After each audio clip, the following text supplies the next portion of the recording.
करने के बाद में क्या हुआ कि उसके तोपें चलाई और उसने घोड़े दौड़ा दिए।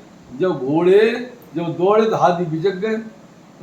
काटे गए हाथी जब बेचे गए तो माने हमारी भारतीय जो फौज थी वह सारे उसने लूट दी। अच्छा, बाबर की जीत हुई तो 1526 में बाबर गद्दी यहाँ ग्रहण करता है, कब्जा करके हम दिल्ली सल्तनत में। 1526 से लेकर 1530 तक बाबर जिंदा रहता है। बाबर जब बीमार होता है तो फिर अपना राज हुमायूं को देता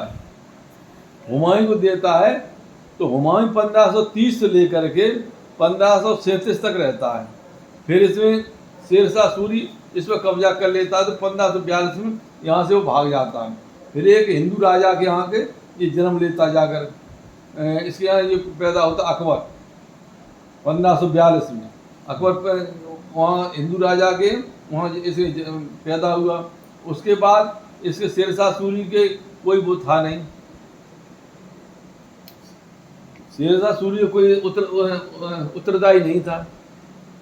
और ये ग्वालियर के किले में मारा गया। ग्वालियर किले में मारे जाने के बाद में फिर ये हुआ उससे अकबर के पास गए, ये सारे सत्ता की लड़ने लगे, कोई उत्तरदायी नहीं तो तुम अपना खोया हुआ राज वापस कर लो। तो वो 14 साल की उम्र में वहाँ से आया और जब वहाँ उसका सेनापति था बैरम खां, तो 1556 में उसने अपना खोया हुआ राज वापस ले लिया 1556 में। और 1556 से लेकर के 1603 तक तो अकबर के बाद फिर हुआ जहांगीर, इसका लड़का जहांगीर रहा है 1619 तक।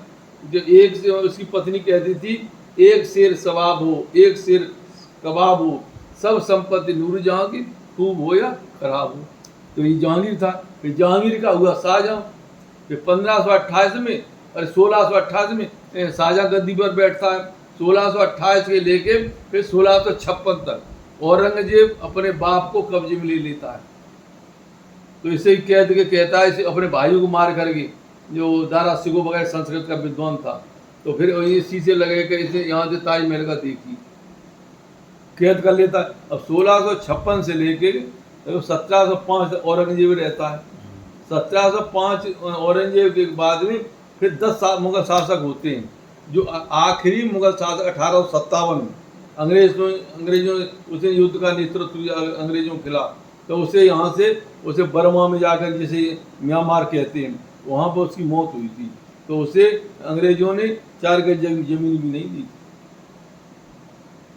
जब इतिहास के बारे में न जानो तो क्या पेपर पढ़ो, क्या पढ़ते पेपर क्या तो बना